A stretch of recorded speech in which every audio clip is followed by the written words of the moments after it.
Hello students, मैं विशाल गुप्ता आपका teacher. कैसे हो आप सब स्टूडेंट्स? इस वीडियो में मैं आपको क्लास 11th का जो हमारा सब्जेक्ट है बिजनेस स्टडीज़ का, उसका chapter number 8 small business and enterprises continue कराने जा रहा हूँ।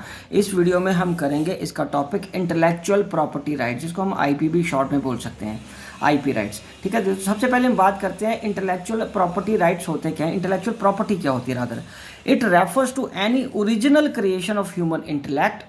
Its main examples are artistic, technical and scientific creations. ठीक है बच्चों, different intellectual properties can be divided into the following two parts. पहला है literary and artistic works, दूसरा industrial property। बच्चों, जो लिटरेरी एंड आर्टिस्टिक वर्क है उसके एग्जांपल्स क्या हैं? जैसे बुक्स कोई लिख रहा है, कोई नॉवल लिख रहा है, प्रिंटिंग है और या कोई मूवी है। और इंडस्ट्रियल प्रॉपर्टी क्या है? Inventing new technology, industrial design and idea of a new product. ठीक है बच्चों, चलिए। और इंटेलेक्चुअल प्रॉपर्टी राइट्स क्या होते हैं बच्चों? It refers to the special rights to the creator for a definite period which is provided to him for the use of his creative work. ठीक है, तो वो उसको एक स्पेशल राइट मिल जाता है एक पर्टिकुलर पीरियड के लिए कि वो इस काम का राइट उसी के पास है। That is called intellectual right, property right. ठीक है बच्चे, तो types of intellectual property right में कौन कौन से आते हैं? एक आता है कॉपीराइट, एक पेटेंट्स, एक trademark, trade secrets and geographical indications. ठीक है, तो सबसे पहले हम बात करेंगे कॉपीराइट्स की। सो कॉपीराइट्स क्या होते हैं? It refers to the right given on his literary and artistic creation. ठीक है, the facility of copyright is available on books, musical composition, novels, paintings, computer software, movie etcetera. और बच्चों उसके बाद क्या है? Process of registration to fill the application form. उसका दूसरा पॉइंट है प्रोसेस का, along with the fixed fees, the application form and 4 copies of the copyrights have to be submitted in the office. और उसके बाद within 30 days after checking the application form, the copyright certificate is issued to the applicant. ठीक है बच्चों, तो चलिए अब हम आगे बात करते हैं duration of copyright. For a writer and artist, the duration of copyright is for the whole of their lives and it continues up to 60 days after their death.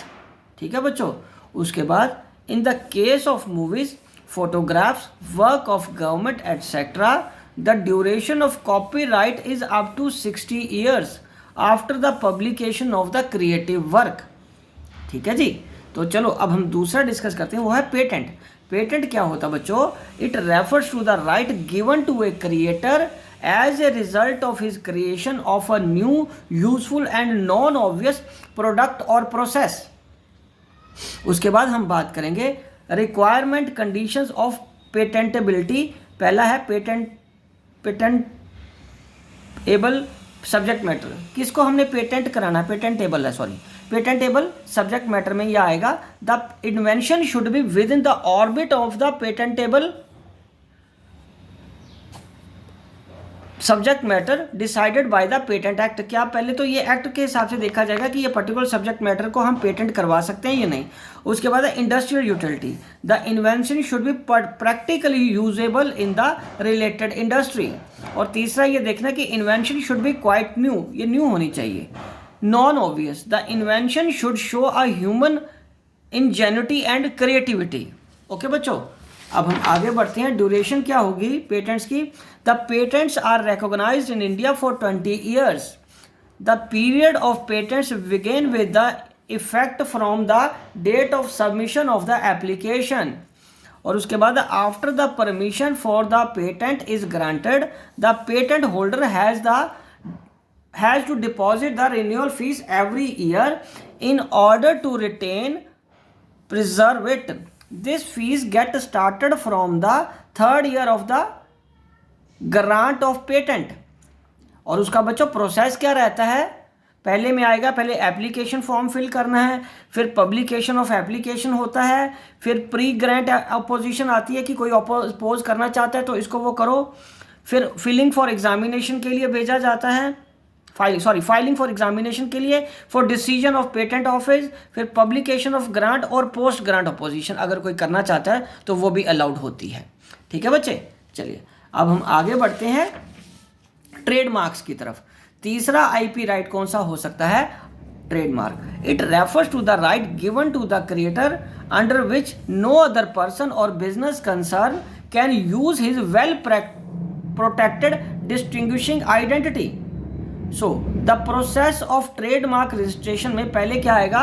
Filing application, और उसके बाद एग्जामिनिंग एप्लीकेशन, तीसरा publishing proposed trademark, चौथा है filing opposition, पांचवा है issuing certificate of trademark. तो बच्चों ये प्रोसेस के पॉइंट्स है ट्रेडमार्क को कैसे रजिस्टर्ड कराया जा सकता है, इसको आप अच्छी तरीके से याद कर लेना, बहुत सिंपल पॉइंट्स हैं। तो चलिए अब हम आगे बढ़ते हैं। Duration of trademark in India, trademark registration is valid for 10 years। After the payment of fixed fees it's renewal can be done again for the following next 10 years। ठीक है बच्चों, तो चलिए ये हो गया। अब हम आगे बढ़ते हैं ट्रेड सीक्रेट्स की तरफ। ट्रेड सीक्रेट्स क्या होते हैं? Trade secrets is such an information as is kept secret and it provides the holder a lead over his competitors. The information may be a formula, a pattern, process, plan, technique, list of customers। ये सारा कुछ वो patent करा trade secret होता है उसका। ठीक है जी।